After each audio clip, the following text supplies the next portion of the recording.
ਸਤਿ ਸ੍ਰੀ ਅਕਾਲ। ਤੁਸੀਂ ਜੁੜੇ ਹੋਏ ਹੋ ਪੰਜਾਬੀ ਰੇਡੀਓ ਯੂਐਸਏ ਦੇ ਨਾਲ ਤੇ ਮੈਂ ਹਾਂ ਪ੍ਰਵੀਨ ਸ਼ਰਮਾ ਲੈ ਕੇ ਹਾਜ਼ਰ ਹਾਂ program update California. Update California program ਦੇ ਵਿੱਚ ਜਾਣਕਾਰੀਆਂ ਸਾਂਝੀਆਂ ਕਰਾਂਗੇ ਕੈਲੀਫੋਰਨੀਆ ਦੇ ਵਿੱਚ ਵਾਪਰੀਆਂ ਅਹਿਮ ਤੇ ਵੱਡੀਆਂ ਘਟਨਾਵਾਂ ਖਬਰਾਂ ਦੇ ਬਾਰੇ। ਇਸ ਬਾਬਤ ਜਾਣਕਾਰੀਆਂ ਸਾਂਝੀਆਂ ਕਰਨ ਦੇ ਲਈ ਮੇਰੇ ਨਾਲ ਜੁੜ ਚੁੱਕੇ ਨੇ ਹਰਜੋਤ ਸਿੰਘ ਖਾਲਸਾ ਜੀ। ਹਰਜੋਤ ਸਿੰਘ ਜੀ, ਸਤਿ ਸ੍ਰੀ ਅਕਾਲ। ਸਵਾਗਤ ਹੈ ਪ੍ਰੋਗਰਾਮ ਅਪਡੇਟ ਕੈਲੀਫੋਰਨੀਆ ਦੇ ਵਿੱਚ। ਸਤਿ ਸ਼੍ਰੀ ਅਕਾਲ, ਧੰਨਵਾਦ ਜੀ ਆਇਆਂ ਨੂੰ। ਪੰਜਾਬੀ ਰੇਡੀਓ ਯੂਐਸਏ ਦੇ ਜਿੰਨੇ ਵੀ ਸਰੋਤੇ ਸਾਡੇ ਸਾਰੇ ਹੀ AM ਸਟੇਸ਼ਨਸ, FM ਸਟੇਸ਼ਨਸ, ਘਰਾਂ ਦੇ ਵਿੱਚ ਰੇਡੀਓ ਸੈਟਸ ਦੇ ਰਾਹੀਂ, ਟੈਲੀਫੋਨ ਦੇ ਰਾਹੀਂ, ਫੇਸਬੁੱਕ, YouTube ਤੇ ਲਾਈਵ ਦੇਖ ਰਹੇ ਹੋ, ਸੁਣ ਰਹੇ ਹੋ, ਸਾਰਿਆਂ ਨੂੰ ਜੀ ਆਇਆਂ ਨੂੰ ਤੇ ਬਹੁਤ ਹੀ ਪਿਆਰ ਤੇ ਸਤਿਕਾਰ ਭਰੀ ਸਤਿ ਸ਼੍ਰੀ ਅਕਾਲ ਸਰੋਤਿਓ। ਅੱਜ ਜੂਨ ਦੀ 29 ਤਰੀਕ ਆ, ਦਿਨ ਵੀਰਵਾਰ ਆ। ਤੁਹਾਡੇ ਲਈ ਸ਼ਾਮ ਦਾ ਅਪਡੇਟ ਕੈਲੀਫੋਰਨੀਆ ਪ੍ਰੋਗਰਾਮ ਲੈ ਕੇ ਹਾਜ਼ਰ ਹੋਏ ਆ ਜੀ। ਅਪਡੇਟ ਕੈਲੀਫੋਰਨੀਆ ਪ੍ਰੋਗਰਾਮ ਨੂੰ ਸਪਾਂਸਰ ਕਰਦੇ ਨੇ ਖਾਲਸਾ ਇੰਸ਼ੋਰੈਂਸ ਏਜੰਸੀ ਵਾਲੇ, ਜਿਨ੍ਹਾਂ ਤੋਂ ਤੁਸੀਂ ਹਰ ਤਰੀਕੇ ਦੀ ਇੰਸ਼ੋਰੈਂਸ ਲੈ ਸਕਦੇ ਹੋ। ਇੰਸ਼ੋਰੈਂਸ ਬਾਰੇ ਪਤਾ ਕਰਨ ਦੇ ਲਈ ਇਹਨਾਂ ਦਾ ਨੰਬਰ ਹੈ 4082722500। ਇਹ ਪਿਛਲੇ 32 ਸਾਲਾਂ ਤੋਂ ਇੰਸ਼ੋਰੈਂਸ ਦੇ ਵਿੱਚ ਸ਼ਾਨਦਾਰ ਸੇਵਾਵਾਂ ਦੇ ਰਹੇ ਨੇ। ਅਮਰੀਕਾ ਭਰ ਦੇ ਵਿੱਚ ਇੰਸ਼ੋਰੈਂਸ ਕਰਦੇ ਨੇ। ਅੱਜ ਹੀ ਡਾਇਲ ਕਰੋ 4082722500। ਟਰਕੀਅਨ ਇਮੀਗ੍ਰੇਸ਼ਨ ਲਾ ਫਰਮ ਵਾਲੇ ਜੇ ਟਰਕੀਅਨ ਅਟਾਰਨੀ ਟਰਕੀਅਨ ਦੇ ਨਾਲ ਤੁਸੀਂ US ਇਮੀਗ੍ਰੇਸ਼ਨ ਬਾਬਤ ਕੋਈ ਵੀ ਸਲਾਹ ਕਰਨੀ ਹੋ, ਕੋਈ ਵੀ ਸਵਾਲ ਪੁੱਛਣਾ ਤੇ ਇਹਨਾਂ ਦਾ ਨੰਬਰ ਹੈ 4159090503। Amarjit Singh Fresno, Gurbachan Singh Nagra Sacramento, Pritpal Singh Sidhu Lohara Fresno, Tara Singh Saggar Fremont ਤੇ ਹਰਿੰਦਰ ਪੀਨ ਸੈਨ ਹੋਜ਼ੇ, ਇਹਨਾਂ ਸਾਰੇ ਹੀ ਸਪਾਂਸਰਸ ਦਾ ਬਹੁਤ-ਬਹੁਤ ਧੰਨਵਾਦ। ਤੇ ਜੇਕਰ ਤੁਸੀਂ ਵੀ ਪੰਜਾਬੀ ਰੇਡੀਓ USA ਦੇ ਇਹਨਾਂ ਪ੍ਰੋਗਰਾਮਾਂ ਨੂੰ ਸਪਾਂਸਰ ਕਰਨਾ ਚਾਹੁੰਦੇ ਹੋ ਤਾਂ ਸਟੂਡੀਓ ਦਾ ਨੰਬਰ ਹੈ 4082722500 ਜੀ। ਅੱਜ ਦੀਆਂ ਖਬਰਾਂ ਵੱਲ ਆਈਏ ਤੇ USA ਦੀ ਸੁਪਰੀਮ ਕੋਰਟ ਨੇ ਇੱਕ ਬਹੁਤ ਹੀ ਹਿਸਟੋਰੀਕਲ ਡਿਸੀਜਨ ਲਿਆ ਆ, ਜਿਹਦੇ ਮੁਤਾਬਕ ਕੈਂਪਸਸ ਦੇ ਵਿੱਚ ਜੋ ਰੇਸ ਬੇਸਡ ਐਡਮਿਸ਼ਨ ਹੁੰਦੇ ਸੀ ਤੇ ਬੰਦੇ ਦੀ ਰੇਸ ਦੇਖ ਕੇ ਵੀ ਦੇਖੋ ਜੀ ਆ ਥੋੜਾ ਜਿਹਾ ਸਾਨੂੰ ਕਾਲੇ ਮੂਲ ਦੇ, ਥੋੜਾ ਜਿਹਾ ਏਸ਼ੀਅਨ ਮੂਲ ਦੇ, ਥੋੜਾ ਜਿਹਾ ਹੋਣੇ ਚਾਹੀਦੇ ਆ, ਉਹ ਸਾਰਾ ਉਹਨਾਂ ਨੇ ਕਿਹਾ ਵੀ ਇਹ ਰੋਂਗ ਆ, ਇਹ ਬੰਦ ਹੋਣਾ ਚਾਹੀਦਾ ਆ। Affirmative action is gone. So 45 ਸਾਲਾਂ ਤੋਂ ਇਹ ਚੱਲ ਰਿਹਾ ਸੀ। ਇਹ ਇੱਕ ਕੇਸ ਚੱਲ ਰਿਹਾ ਸੀਗਾ ਜਿਹਦੇ ਵਿੱਚ Brown versus Board of Education. Chief justice John Roberts junior ਨੇ ਇਹ ਕਿਹਾ ਵੀ ਰੇਸ਼ੀਅਲ ਡਿਸਕ੍ਰਿਮੀਨੇਸ਼ਨ ਐਲੀਮੀਨੇਟ ਕਰਨ ਦਾ ਮਤਲਬ ਇਹ ਆ ਵੀ ਐਲੀਮੀਨੇਟਿੰਗ ਆਲ ਆਫ ਇਟ। ਸੋ ਇਹਨਾਂ ਨੇ ਆਰਗੂ ਕੀਤਾ।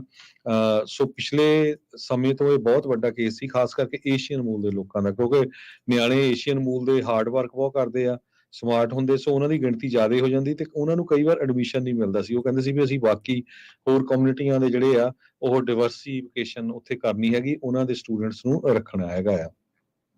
ਸੋ ਉਸ ਨੂੰ ਲੈ ਕੇ ਇਹ ਕੇਸ ਸੀਗਾ, ਬੜੇ ਲੰਮੇ ਸਮੇਂ ਤੋਂ ਇਹ ਕੇਸ ਚੱਲ ਰਿਹਾ ਸੀ। ਇਹਦੇ ਸੰਬੰਧ ਦੇ ਵਿੱਚ ਇੱਕ ਮੈਲਵਿਨ ਐਲ ਓਲੀਵਰ, ਇਹ ਫਾਰਮਰ ਪ੍ਰੈਜ਼ੀਡੈਂਟ ਹੈਗੇ ਆ ਪਿਟਜ਼ਬਰਗ ਕਾਲਜ ਦੇ, ਉਹਨਾਂ ਨੇ ਇਹ ਕਿਹਾ ਵੀ ਸਾਨੂੰ ਜਿਹੜੀ ਐਪਲੀਕੈਂਟਸ ਦੀ ਅਪਰੋਚ ਆ ਉਹ ਇਹ ਹੋਣੀ ਚਾਹੀਦੀ ਆ ਲੋ ਔਰ ਨੋ ਫੈਮਿਲੀ ਵੈਲਥ ਵਾਲੀ। ਜਿਹੜੇ ਲੋਕਾਂ ਦੇ ਕੋਲ ਲੋ ਇਨਕਮ ਆ ਉਹਨਾਂ ਲੋਕਾਂ ਨੂੰ ਜਿਹੜੀ ਪ੍ਰਾਇੋਰਟੀ ਦੇਣੀ ਚਾਹੀਦੀ ਜਾਂ ਉਹਨਾਂ ਨੂੰ ਕਿਸੇ ਤਰ੍ਹਾਂ ਦੀ ਫਾਈਨੈਂਸ਼ੀਅਲ ਹੈਲਪ ਦੇਣੀ ਚਾਹੀਦੀ ਹੈਗੀ ਆ। ਤੇ ਇਹਦੇ ਨਾਲ ਸੋਸ਼ੀਓ ਇਕਨੋਮਿਕ ਡਿਵਰਸੀਫਿਕੇਸ਼ਨ ਕੈਂਪਸ ਦੇ ਉੱਤੇ ਹੋਊਗੀ। ਕਹਿੰਦੇ ਵੀ ਜਿਹੜੀ ਰੇਸ਼ੀਅਲ ਵੈਲਥ ਗੈਪ ਇਹ ਲਾਰਜਰ ਹੈਗਾ ਰੇਸ਼ੀਅਲ ਇਨਕਮ ਗੈਪ ਨਾਲੋਂ। So using wealth as admission factor, ਇਹਦੇ ਨਾਲ ਕਹਿੰਦੇ ਵੀ ਕਾਲੇ ਮੂਲ ਦੇ ਲੋਕ, ਲਤੀਨੋ ਮੂਲ ਦੇ ਲੋਕ, ਉਹਨਾਂ ਨੂੰ ਹੈਲਪ ਹੋਊਗੀ। ਸੋ ਚਾਹੀਦਾ ਵੀ ਇਹ ਕੁਛ ਆ। ਆਪਾਂ ਜਿਹੜੇ ਮੁਲਕ ਚੋਂ ਆਏ ਆ ਉੱਥੇ ਦੇਖ ਲਓ ਵੀ ਰਿਜ਼ਰਵੇਸ਼ਨ ਦੇ ਨਾਮ ਦੇ ਉੱਤੇ ਸੋ ਕਈ ਲੋਕ ਰਗੜੇ ਜਾਂਦੇ ਆ, ਕੁਛ ਨੂੰ ਫਾਇਦਾ ਵੀ ਹੁੰਦਾ।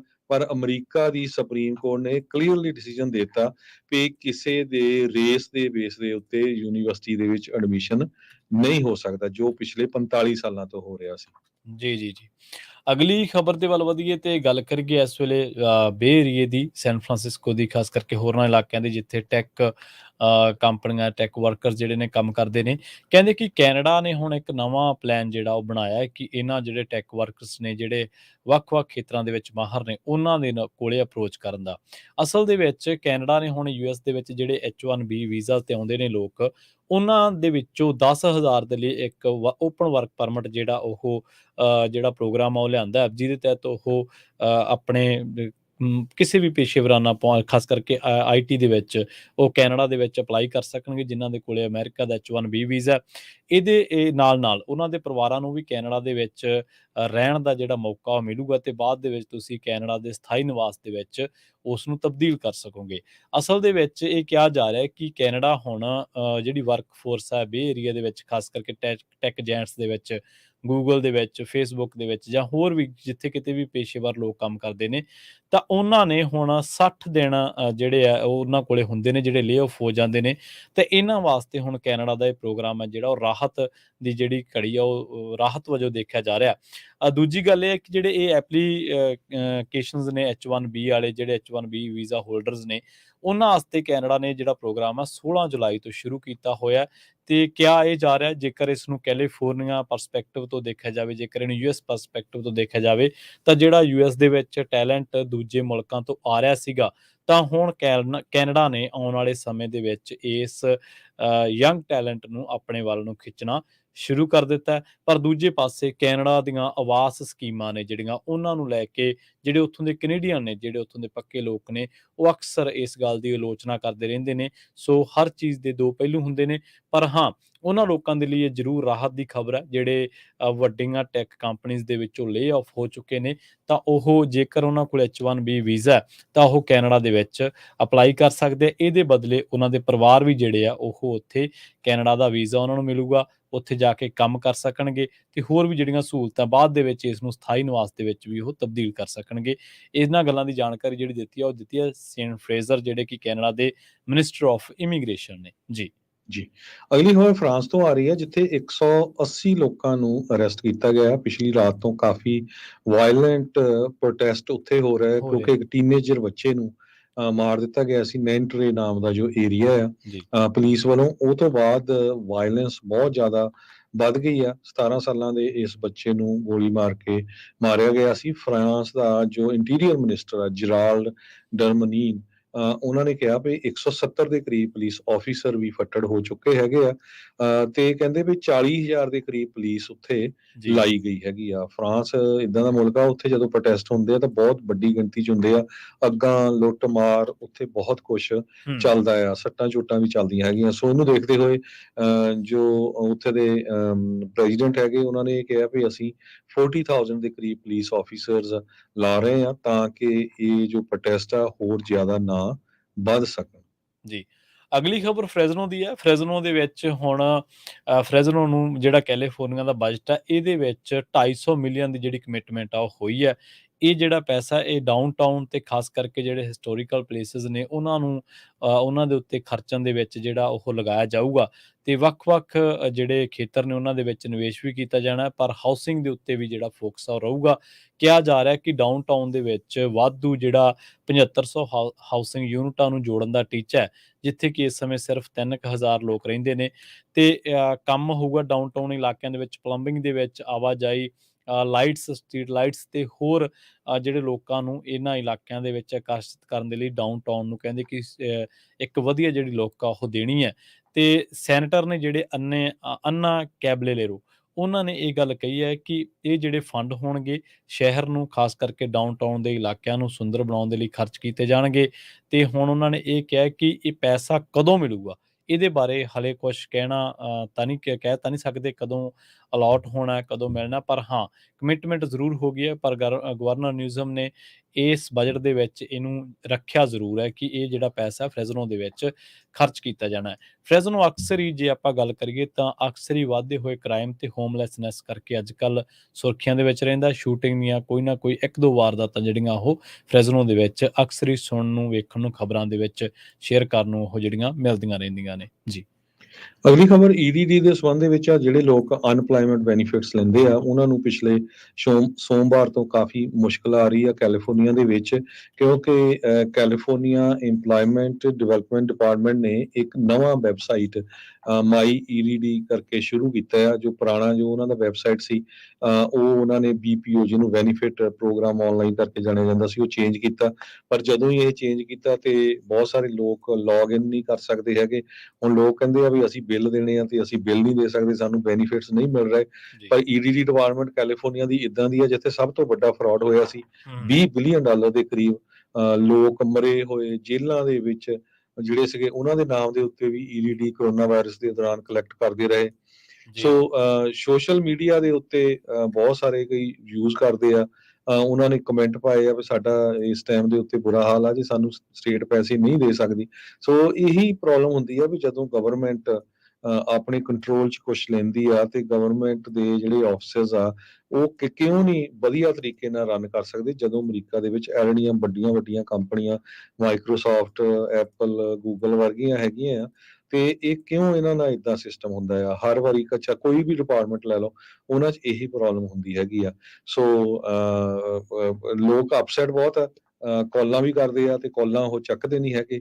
ਸੋ ਜਿਹੜੇ ਲੋਕ ਈਡੀਡੀ ਅਨਪਲਾਇਮੈਂਟ ਲੈਂਦੇ ਹੈਗੇ ਕੈਲੀਫੋਰਨੀਆ ਦੇ ਵਿੱਚ, ਉਹਨਾਂ ਨੂੰ ਇਹੀ ਆ ਵੀ ਵਾਰ-ਵਾਰ ਤੁਸੀਂ ਸਾਈਨ ਅਪ ਕਰਕੇ ਕੋਸ਼ਿਸ਼ ਕਰੋ। ਤੇ ਈਡੀਡੀ ਨੇ ਅੱਜ ਤਾਂ ਵੈਸੇ ਮਾਫ਼ੀ ਵੀ ਮੰਗ ਲਈ ਆ ਵੀ ਜੀ। ਇਨਕਨਵੀਨੀਅੰਸ ਹੋਈ ਹੈਗੀ ਜਿਨ੍ਹਾਂ ਨੂੰ, ਉਹਦੇ ਲਈ ਸਾਨੂੰ ਜਿਹੜੀ ਆ ਮਾਫ਼ੀ ਦਿਓ। ਜੀ, ਜੀ। ਅਗਲੀ ਖਬਰ ਦੀ ਵੱਲ ਵਧੀਏ ਤੇ ਗੱਲ ਕਰੀਏ ਹੋਮਲੈਸਨੈਸ ਦੀ। ਲਾਸ ਐਂਜਲਸ ਦੇ ਵਿੱਚ ਇਹ ਜਿਹੜੀ ਹੋਮਲੈਸਨੈਸ ਹੈ ਇਹ ਲਗਾਤਾਰ ਵੱਧਦੀ ਜਾ ਰਹੀ ਹੈ। ਜੇਕਰ ਲਾਸ ਐਂਜਲਸ ਕਾਉਂਟੀ ਦੀ ਗੱਲ ਕਰੀਏ ਤਾਂ ਪਿਛਲੇ ਸਮੇਂ ਦੇ ਨਾਲੋਂ ਜਿਹੜੀ ਹੋਮਲੈਸਨੈਸ ਹੈ ਇਹਦੇ ਵਿੱਚ ਘੱਟੋ ਘੱਟ 9% ਦਾ ਜਿਹੜਾ ਵਾਧਾ ਉਹ ਦਰਜ ਕੀਤਾ ਗਿਆ। ਇਸੇ ਤਰ੍ਹਾਂ 10% ਦਾ ਵਾਧਾ ਦਰਜ ਕੀਤਾ ਗਿਆ ਲਾਸ ਐਂਜਲਸ ਸਿਟੀ ਦੇ ਵਿੱਚ। ਤਾਂ ਹੁਣ ਜਿਹੜੀਆਂ ਇਹਨੂੰ ਵਰਕ ਫੋਰਸਿਸ ਇਹਨੂੰ ਮਿਟਾਉਣ ਦੇ ਲਈ ਜਾਂ ਇਹਦੇ ਨਾਲ ਟੈਕਲ ਕਰਨ ਦੇ ਲਈ, ਇਹਦਾ ਮੁਕਾਬਲਾ ਕਰਨ ਦੇ ਲਈ, ਇਹਦੇ ਨਾਲ ਸਿੱਝਣ ਦੇ ਲਈ ਜਿਹੜੀਆਂ ਲੱਗੀਆਂ ਹੋਈਆਂ ਨੇ ਵਰਕ ਫੋਰਸਿਸ, ਤਾਂ ਉਹਨਾਂ ਦੇ ਸਾਹਮਣੇ ਹੁਣ ਹੋਰ ਜਿਹੜੀਆਂ ਦਰਪੇਸ਼ ਚੁਣੌਤੀਆਂ ਉਹ ਜਿਹੜੀਆਂ ਇਸ ਵੇਲੇ ਉਹਨਾਂ ਨੂੰ ਫੇਸ ਕਰਨੀਆਂ ਪੈ ਰਹੀਆਂ ਨੇ। ਕਿਹਾ ਜਾ ਰਿਹਾ ਹੈ ਕਿ ਇਹ ਜਿਹੜੀ ਗਿਣਤੀ ਹੈ 1000 ਆਫ ਵਲੰਟੀਅਰਸ ਜਿਨ੍ਹਾਂ ਨੇ ਕਈ ਦਿਨ ਲਾ ਕੇ ਇਸ ਪ੍ਰੋਜੈਕਟ ਉੱਤੇ ਕੰਮ ਕੀਤਾ ਤੇ ਉਹਨਾਂ ਨੇ ਜਿਹੜਾ ਡਾਟਾ ਕੱਢ ਕੇ ਲਿਆਂਦਾ, ਉਹ ਡਾਟਾ ਇਹ ਕਹਿੰਦਾ ਕਿ ਇਸ ਵੇਲੇ ਲਾਸ ਐਂਜਲਸ ਦੇ ਵਿੱਚ 75,518 ਲੋਕ ਨੇ ਜਿਨ੍ਹਾਂ ਕੋਲੇ ਘਰ ਨਹੀਂਗੇ ਤੇ ਉਹ ਟੈਂਟਾਂ ਦੇ ਵਿੱਚ, ਕਾਰਾਂ ਦੇ ਵਿੱਚ, ਵਾਈਨਾਂ ਦੇ ਵਿੱਚ, ਆਰਵੀ ਦੇ ਵਿੱਚ ਜਾਂ ਹੋਰ ਜਿਹੜੇ ਸ਼ੈਲਟਰ ਬਣੇ ਹੋਏ ਨੇ ਜਾਂ ਇਸ ਤਰ੍ਹਾਂ ਸੜਕਾਂ ਦੇ ਉੱਤੇ ਖੁੱਲ੍ਹੇ ਦੇ ਵਿੱਚ ਸੌਣ ਦੇ ਲਈ ਮਜਬੂਰ ਨੇ। ਪਿਛਲੇ ਸਾਲ ਇਹੀ ਗਿਣਤੀ ਲਾਸ ਐਂਜਲਸ ਦੇ ਵਿੱਚ 69,144 ਦਰਜ ਕੀਤੀ ਗਈ ਸੀ। ਜੇਕਰ ਇਸੇ ਗਿਣਤੀ ਨੂੰ ਆਪਾਂ ਇਹਨਾਂ ਅੰਕੜਿਆਂ ਨੂੰ ਕੰਪੇਅਰ ਕਰੀਏ, ਇਹਨਾਂ ਦਾ ਕੰਪੈਰੀਜ਼ਨ ਕਰੀਏ ਤਾਂ 2015 ਦੇ ਵਿੱਚ ਜਿਹੜੀ ਗਿਣਤੀ ਲਾਸ ਐਂਜਲਸ ਸਿਟੀ ਦੇ ਵਿੱਚ ਬੇਘਰੇ ਲੋਕਾਂ ਦੀ ਸੀਗੀ, ਤਾਂ ਇਸ ਵੇਲੇ ਕਿਹਾ ਜਾਂਦਾ ਹੈ ਕਿ ਉਸ ਗਿਣਤੀ ਦੇ ਵਿੱਚ 70% ਦਾ ਵਾਧਾ ਲਾਸ ਐਂਜਲਸ ਕਾਉਂਟੀ ਦੇ ਵਿੱਚ ਦਰਜ ਕੀਤਾ ਗਿਆ ਤੇ 80% ਦਾ ਵਾਧਾ ਜਿਹੜਾ ਉਹ ਲਾਸ ਐਂਜਲਸ ਸਿਟੀ ਦੇ ਵਿੱਚ ਦਰਜ ਕੀਤਾ ਗਿਆ। ਲਾਸ ਐਂਜਲਸ ਦੇ ਸਿਟੀ ਦੇ ਵਿੱਚ ਤਾਂ ਕਹਿੰਦੇ ਕਈ ਇਲਾਕੇ ਅਜਿਹੇ ਆ ਜਿੱਥੇ ਹੋਮਲੈਸਨੈਸ ਜਿਹੜੀ ਆ ਉਹ ਵੱਧ ਗਈ ਆ। ਖਾਸ ਕਰਕੇ ਉਹਨਾਂ ਨੇ ਕਈ ਇਲਾਕਿਆਂ ਦਾ ਜਿਹੜਾ ਜ਼ਿਕਰ ਕੀਤਾ ਹੈ, west side, harbour areas of Los Angeles. ਇੱਥੇ ਕਹਿੰਦੇ ਕਿ 2000 ਤੋਂ ਵੱਧ ਬੇਘਰੇ ਲੋਕ ਜਿਹੜੇ ਆ ਉਹ ਪਿਛਲੇ ਸਾਲ ਨਾਲੋਂ ਵੱਧ ਹੈ, ਜਿਹੜੀ ਕਿ 45% ਬਣਦੇ ਆ ਪਿਛਲੇ ਸਾਲ ਦੀ ਗਿਣਤੀ ਨਾਲੋਂ। ਇਸੇ ਤਰ੍ਹਾਂ ਹੋਰ ਜਿਹੜੇ ਇਲਾਕੇ ਨੇ, ਖਾਸ ਕਰਕੇ ਲਾਸ ਐਂਜਲਸ ਦੇ ਜਿਹੜੇ ਭੀੜ-ਭਾੜ ਵਾਲੇ ਇਲਾਕੇ ਨੇ ਜਾਂ ਡਾਊਨਟਾਊਨ ਦੇ ਨੇੜਲੇ ਇਲਾਕੇ ਨੇ, ਤਾਂ ਉੱਥੇ ਵੀ ਇਹ ਗਿਣਤੀ ਜਿਹੜੀ ਆ ਉਹ ਵਧੀ ਹੈ। ਸੋ ਹੁਣ ਕਿਹਾ ਜਾ ਰਿਹਾ ਹੈ ਕਿ ਜਿਹੜੀ ਪਾਪੂਲੇਸ਼ਨ ਦੇ ਹਿਸਾਬ ਦੇ ਨਾਲ ਇਹ ਜਿਹੜੀ 14% ਗਿਣਤੀ ਬਣਦੀ ਹੈ ਜਿਹੜੇ ਲੋਕ ਬੇਘਰੇ ਲਾਸ ਐਂਜਲਸ ਦੇ ਵਿੱਚ ਰਹਿ ਰਹੇ ਨੇ। ਤੇ ਦੂਜੇ ਪਾਸੇ ਜਿਹੜੇ ਸ਼ਹਿਰੀਏ ਨੇ, ਆਮ ਲੋਕ ਨੇ, ਉਹਨਾਂ ਦਾ ਕਹਿਣਾ ਇਹ ਹੈ ਕਿ ਬੇਸ਼ੱਕ ਸਾਨੂੰ ਇਹਨਾਂ ਲੋਕਾਂ ਤੋਂ ਕੋਈ ਦਿੱਕਤ ਤਾਂ ਨਹੀਂ ਹੈ, ਪਰ ਹਾਂ ਕਈ ਵਾਰੀ ਸਾਨੂੰ ਇਹ ਖਦਸ਼ਾ ਜ਼ਰੂਰ ਰਹਿੰਦਾ ਹੈ ਕਿ ਇਸ ਸਮੱਸਿਆ ਕਰਕੇ ਸ਼ਹਿਰ ਦੇ ਵਿੱਚ ਜਿਹੜਾ ਕ੍ਰਾਈਮ ਹੈ ਉਹ ਜ਼ਰੂਰ ਵਧੂਗਾ। ਤੇ ਉਹਨਾਂ ਨੇ ਹੁਣ ਇਹ ਵੀ ਕਿਹਾ ਕਿ ਪਿਛਲੇ ਜਿਹੜੇ ਦਿਨਾਂ ਦੇ ਵਿੱਚ ਕ੍ਰਾਈਮ ਦੇ ਜਿਹੜੇ ਆંકੜੇ ਨੇ ਉਹਨਾਂ ਉੱਤੇ ਜ਼ਰੂਰ ਜਿਹੜਾ ਉਹ ਗੌਰ ਕਰਾਂਗੇ। ਦੂਜੇ ਪਾਸੇ ਜਿਹੜੇ ਮੇਅਰ ਐਰਿਕ ਗਾਰਸੈਟੀ ਨੇ ਲਾਸ ਐਂਜਲਸ ਦੇ, ਉਹਨਾਂ ਨੇ ਇਹ ਗੱਲ ਕਹੀ ਹੈ ਕਿ ਅਸੀਂ ਹੋਮਲੈਸਨੈਸ ਦੇ ਨਾਲ ਸਿੱਝਣ ਦੇ ਲਈ ਪਿਛਲੇ ਸਾਲ $1 ਬਿਲੀਅਨ ਜਿਹੜਾ ਉਹ ਖਰਚ ਕੀਤਾ ਸੀਗਾ ਤੇ ਹੁਣ ਅਸੀਂ ਇਸੇ ਵਾਸਤੇ ਐਲੋਕੇਟ ਕੀਤਾ ਹੈ 1.3 ਬਿਲੀਅਨ। ਸੋ ਹੋਮਲੈਸ ਪ੍ਰੋਗਰਾਮ ਜਿਹੜੇ ਚੱਲ ਰਹੇ ਨੇ ਉਹਨਾਂ ਦੇ ਵਿੱਚ ਖਰਚਣ ਵਾਸਤੇ। ਜੀ। ਅਗਲੀ ਖਬਰ ਵੱਲ ਚੱਲੀਏ। ਸਦਰਨ ਕੈਲੀਫੋਰਨੀਆ ਦੇ ਵਿੱਚ ਜੋ ਹੈਲਥ ਡਿਪਾਰਟਮੈਂਟਸ ਆ ਉਹਨਾਂ ਵੱਲੋਂ ਮੱਛਰਾਂ ਨੂੰ ਮਾਰਨ ਦੇ ਲਈ ਡਰੋਨ ਜਿਹੜੇ ਆ ਉਹ ਟੈਕਨੋਲੋਜੀ ਨੂੰ ਯੂਜ਼ ਕੀਤਾ ਜਾਂਦਾ ਆ। ਕਿਉਂਕਿ ਇਸ ਸਾਲ ਅਮਰੀਕਾ ਦੇ ਵਿੱਚ ਖਾਸ ਕਰਕੇ ਕੈਲੀਫੋਰਨੀਆ 'ਚ ਮੀਂਹ ਬਹੁਤ ਪਏ ਆ, ਉਸ ਨੂੰ ਲੈ ਕੇ ਕਹਿੰਦੇ ਬੈਕਟੀਰੀਆ ਬਹੁਤ ਜ਼ਿਆਦਾ ਫੈਲਿਆ ਆ ਤੇ ਜੋ ਮੱਛਰਾਂ ਦੀ ਪੋਪੂਲੇਸ਼ਨ ਆ ਉਹ ਬਹੁਤ ਜ਼ਿਆਦਾ ਵਧੀ ਹੋਈ ਹੈਗੀ ਆ। ਔਰੇਂਜ ਕਾਉਂਟੀ, ਮੋਸਕੀਟੋ ਤੇ ਵੈਕਟਰ ਕੰਟਰੋਲ ਡਿਸਟ੍ਰਿਕਟ, ਉਹਨਾਂ ਨੇ ਇਹ ਕਿਹਾ ਆ ਵੀ ਜਿਹੜੇ ਮਾਰਸ਼ਲਸ ਆ ਜਾਂ ਵੱਡੇ ਵੱਡੇ ਤਲਾਅ ਹੈਗੇ ਆ ਜਾਂ ਪਾਰਕ ਆ, ਉੱਥੇ ਡਰੋਨਸ ਦੇ ਰਾਹੀਂ ਉਹ ਸਪਰੇਅ ਕਰ ਰਹੇ ਹੈਗੇ ਆ ਤਾਂ ਕਿ ਜੋ ਮੱਛਰ ਆ ਉਹਨਾਂ ਨੂੰ ਮਾਰਿਆ ਜਾ ਸਕੇ। 800 ਸਕੁਅਰ ਮਾਈਲ ਦਾ ਏਰੀਆ ਜੋ 270 ਸਕੁਅਰ ਕਿਲੋਮੀਟਰ ਬਣਦਾ ਸਾਊਥ ਆਫ ਲਾਸ ਐਂਜਲਸ। ਉਹਨਾਂ ਨੇ ਇਹ ਕਿਹਾ ਵੀ ਉਹ ਟ੍ਰੈਪਸ ਵਗੈਰਾ ਲਾ ਰਹੇ ਆ 3 ਟਾਈਮਸ ਉਸ ਟਾਈਮ ਨਾਲੋਂ ਪਿਛਲੇ 15 ਸਾਲਾਂ ਦੇ ਦੌਰਾਨ ਜੇ ਦੇਖਿਆ ਜਾਵੇ ਉਹਦੇ ਨਾਲੋਂ ਜ਼ਿਆਦਾ ਲਾ ਰਹੇ ਆ। ਕੀਟ ਨਿਊਇਨ ਇੱਕ ਵੈਕਟਰ ਇਕੋਲੋਜਿਸਟ ਹੈਗੇ ਆ, ਉਹਨਾਂ ਨੇ ਕਿਹਾ ਵੀ ਬਹੁਤ ਜ਼ਿਆਦਾ ਸਪਾਈਕ ਮੱਛਰਾਂ ਦੇ ਵਿੱਚ ਹੋਈ ਹੈਗੀ ਆ। ਯੂਜ਼ਲੀ ਕੀ ਹੁੰਦਾ ਸੀ ਵੀ ਜੋ ਮੱਛਰ ਆ ਉਹਨਾਂ ਨੂੰ ਟਰੀਟ ਕਰਨ ਦੇ ਲਈ ਜਾਂ ਮਾਰਨ ਦੇ ਲਈ ਪਹਿਲਾਂ ਟਰੱਕ, ਸਪਰੇਅਰ ਤੇ ਏਅਰਪਲੇਨ, ਹੈਲੀਕਾਪਟਰਸ ਵਰਤੇ ਜਾਂਦੇ ਸੀ। ਸੋ ਹੁਣ ਕਹਿੰਦੇ ਵੀ ਜਿਹੜੇ ਡਰੋਨ ਆ ਇਹਨਾਂ ਨਾਲ ਜਿਹੜੀ ਟਰੀਟਮੈਂਟ ਆ ਬਹੁਤ ਪ੍ਰਸਾਈਜ਼ ਹੁੰਦੀ ਆ, ਕਿਉਂਕਿ ਬਿਲਕੁਲ ਉਸ ਲੋਕੇਸ਼ਨ ਦੇ ਲਾਗੇ ਜਾ ਸਕਦੇ, ਜਿਹੜੇ ਤਲਾਬ ਵਗੈਰਾ ਹੈਗੇ ਆ ਤੇ ਉੱਥੋਂ ਮੱਛਰਾਂ ਨੂੰ ਮਾਰ ਸਕਦੇ ਹੈਗੇ, ਪਲੱਸ ਉਹ ਸਪਰੇਅ ਕਰ ਸਕਦੇ ਤਾਂ ਕਿ ਹੋਰ ਮੱਛਰ ਜੋ ਆ ਉਹ ਨਾ ਫੈਲਣ। ਜੀ ਸੈਨ ਡਿਏਗੋ ਦਾ ਰੁਖ ਕਰਾਂਗੇ। ਉੱਥੇ ਜਿਹੜੀ ਆ ਇੱਕ ਹੋਰ ਜਿਹੜਾ ਕੈਦੀ ਹੈ, ਮਾਫ ਕਰਨਾ, ਜੇਲ੍ਹ ਦੇ ਵਿੱਚ ਉਹਦੀ ਮੌਤ ਹੋ ਗਈ ਹੈ, ਕਸਟਡੀ ਦੇ ਵਿੱਚ ਉਹਦੀ ਮੌਤ ਹੋ ਗਈ ਹੈ। ਤੇ ਇਸ ਖਬਰ ਦੀ ਚਰਚਾ ਇਸ ਕਰਕੇ ਜ਼ਿਆਦਾ ਹੋ ਰਹੀ ਹੈ ਕਿਉਂਕਿ ਇਹ ਪਿਛਲੇ 3 ਦਿਨਾਂ ਦੇ ਵਿੱਚ ਦੂਜੀ ਮੌਤ ਆ ਜਿਹੜੀ ਕਿ ਕਸਟਡੀ ਦੇ ਵਿੱਚ ਹੋਈ ਹੈ। ਇੱਕ ਬੰਦੇ ਨੂੰ ਜੇਲ੍ਹ ਸੈੱਲ ਦੇ ਵਿੱਚ ਉਹਨੂੰ ਕੋਈ ਵੀ ਹਰਕਤ ਦੇ ਵਿੱਚ ਸੁਸਤੀ ਪਾਉਣ ਤੇ ਉਹਨੂੰ ਪਹੁੰਚਾਇਆ ਗਿਆ ਸੀ UCSD ਮੈਡੀਕਲ ਸੈਂਟਰ ਦੇ ਵਿੱਚ, ਪਰ ਉੱਥੇ ਜਾ ਕੇ ਉਹਦੀ ਮੌਤ ਹੋ ਗਈ ਤੇ ਇਹ ਇਸ ਕਾਉਂਟੀ ਦੀ ਜੇਲ੍ਹ ਦੇ ਵਿੱਚ ਦੂਜੀ ਮੌਤ ਹੈ। ਸ਼ੈਰਿਫ ਡਿਪਾਰਟਮੈਂਟ ਨੇ ਜਿਹੜੀ ਜਾਣਕਾਰੀ ਦਿੱਤੀ ਹੈ, ਦੱਸਿਆ ਜਾ ਰਿਹਾ ਕਿ ਪੈਡਰੋ ਜੂਨੀਅਰ ਔਰਲੀਅਨਜ਼ ਜਿਹੜਾ ਉਹ 27 ਸਾਲ ਦਾ ਤੇ ਇਹਦੀ ਮੌਤ UCSD ਮੈਡੀਕਲ ਸੈਂਟਰ ਦੇ ਵਿੱਚ ਹੋਈ ਆ। ਬੁੱਧਵਾਰ ਦੀ ਇਹ ਗੱਲ ਹੈ, ਪਰ ਹੁਣ ਇਹਨਾਂ ਖਬਰਾਂ ਦੀ ਚਰਚਾ ਤਾਂ ਹੋ ਰਹੀ ਹੈ ਕਿਉਂਕਿ ਇਹ ਦੂਜੀ ਮੌਤ ਹੈ ਸਿਰਫ 3 ਦਿਨਾਂ ਦੇ ਵਿੱਚ ਹੀ। ਸੋ ਔਰਲੀਅਨਜ਼ ਨੂੰ ਜਿਹੜਾ ਅਰੈਸਟ ਕੀਤਾ ਗਿਆ ਸੀਗਾ ਉਹ ਜੂਨ 16 ਦੀ ਗੱਲ ਹੈ। ਕੈਲੀਫੋਰਨੀਆ ਹਾਈਵੇ ਪੈਟਰੋਲ ਨੇ ਜਦੋਂ ਇੱਕ ਫੈਲਨੀ ਵਾਰੰਟ ਉੱਤੇ ਉਹਨੂੰ ਜਿਹੜਾ ਅਰੈਸਟ ਕੀਤਾ ਗਿਆ ਸੀਗਾ, ਉਹ ਤੇ ਕਈ ਤਰ੍ਹਾਂ ਦੇ ਦੋਸ਼ ਲੱਗੇ ਸੀਗੇ ਕਿ ਕਾਰਾਂ ਨੂੰ ਤੋੜਦਾ ਉਹ ਤੇ ਕਈ ਲੋਕਾਂ ਦੇ ਨਾਲ ਉਹਨੇ ਉਹਨੂੰ ਗੰਦੇ ਇਸ਼ਾਰੇ ਜਾਂ ਕਈਆਂ ਦੇ ਉੱਤੇ ਹਮਲਾ ਕਰਨ ਦੀ ਕੋਸ਼ਿਸ਼ ਵੀ ਕੀਤੀ ਸੀ। ਇਹਦੇ ਉੱਤੇ possession of controlled substance while armed ਤੇ ਹੋਰ ਵੀ ਕਈ ਤਰ੍ਹਾਂ ਦੇ ਜਿਹੜੇ ਦੋਸ਼ ਆ ਲੱਗੇ ਆ। ਸੈਨ ਡਿਏਗੋ ਸੈਂਟਰਲ ਜੇਲ੍ਹ ਦੇ ਵਿੱਚ ਉਹਨੂੰ ਰੱਖਿਆ ਗਿਆ ਸੀਗਾ ਤੇ ਇਹ ਕਾਫੀ ਟਾਈਮ ਤੋਂ ਜਿਹੜਾ ਔਰਲੀਅਨਜ਼ ਆ ਇਹ ਸੈਨ ਡਿਏਗੋ ਦੇ ਵਿੱਚ ਰਹਿੰਦਾ ਸੀਗਾ। ਹੁਣ ਜਿਹੜਾ ਸਿਟੀ ਦਾ ਲਾਅ ਇਨਫੋਰਸਮੈਂਟ ਰਿਵਿਊ ਆ ਬੋਰਡ ਆ, ਉਹਨੇ ਇਹਨਾਂ ਚੀਜ਼ਾਂ ਨੂੰ ਨੋਟੀਫਾਈਡ ਕੀਤਾ ਤੇ ਹੁਣ ਸ਼ੈਰਿਫ ਹੋਮਿਸਾਈਡ ਯੂਨਿਟ ਆ ਜਿਹੜੀ ਉਹ ਹੁਣ ਇਸ ਮਾਮਲੇ ਦੇ ਵਿੱਚ ਇਨਵੈਸਟੀਗੇਟ ਕਰੂਗੀ ਕਿ ਇਸ ਮਾਮਲੇ ਦੇ ਵਿੱਚ ਡੈਥ ਦੇ ਕਾਰਨ ਕੀ ਰਹੇ ਨੇ ਤੇ ਮੈਡੀਕਲ ਐਗਜ਼ਾਮੀਨਰਸ ਦੀ ਜਿਹੜੀ ਰਿਪੋਰਟ ਆ ਉਹਦੀ ਉਡੀਕ ਕੀਤੀ ਜਾ ਰਹੀ ਹੈ। ਪਿਛਲੇ ਹੀ ਦਿਨ ਦੀ ਗੱਲ ਹੈ, ਇਸ ਤੋਂ ਪਿਛਲੇ ਦਿਨ ਦੀ ਗੱਲ ਹੈ ਜਦੋਂ ਪੌਲ ਆਰਥਰ ਹੈਮਕ ਜਿਹੜਾ ਕਿ 66 ਸਾਲਾਂ ਦਾ ਸੀਗਾ, ਉਹ ਵੀ ਐਲਵਰਾਡੋ ਹਸਪੀਟਲ ਦੇ ਵਿੱਚ ਜਿਹੜਾ ਉਹ ਮ੍ਰਿਤਕ ਪਾਇਆ ਗਿਆ ਸੀ ਜਦੋਂ ਉਹਨੂੰ ਇਸੇ ਤਰ੍ਹਾਂ ਜੇਲ੍ਹ ਦੇ ਵਿੱਚੋਂ ਹੀ ਇੱਕ ਜਦੋਂ ਸਰੀਰ ਦੇ ਵਿੱਚ ਉਹਦੇ ਹਰਕਤ ਨਾ ਦੇਖੀ ਗਈ ਤਾਂ ਉਹਨੂੰ ਲੈ ਕੇ ਜਾਇਆ ਗਿਆ ਸੀ ਐਲਵਰਾਡੋ ਹਸਪੀਟਲ ਦੇ ਵਿੱਚ, ਤਾਂ ਉੱਥੇ ਵੀ ਡਾਕਟਰਾਂ ਦੀ ਟੀਮ ਨੇ ਉਹਨੂੰ ਡੈਡ ਪ੍ਰੋਨਾਉਂਸ ਕਰ ਦਿੱਤਾ ਸੀਗਾ। ਜੀ ਸਟਾਕ ਮਾਰਕੀਟ ਦੀ ਗੱਲ ਕਰਦੇ ਜਾਈਏ ਤੇ ਅੱਜ ਡਾਓ ਜੋਨ ਇੰਡਸਟਰੀਅਲ 269.76 ਇਨਕਰੀਜ਼ ਹੋਇਆ ਤੇ ਕਲੋਜ਼ ਹੋਇਆ 34,122.42 ਦੇ ਉੱਤੇ। S&P ਇੰਡੈਕਸ ਅਪ ਗਿਆ 0.45% ਤੇ ਕਲੋਜ਼ ਹੋਇਆ 4396.44 ਦੇ ਉੱਤੇ। ਨੈਸਡੈਕ ਜੋ ਆ ਟੈਕ ਹੈਵੀ ਸਟਾਕਸ ਹੁੰਦੇ ਆ ਉਹ ਲਗਭਗ ਫਲੈਟ ਰਹੇ ਆ ਤੇ ਕਲੋਜ਼ ਹੋਏ 13,591.33 ਦੇ ਉੱਤੇ।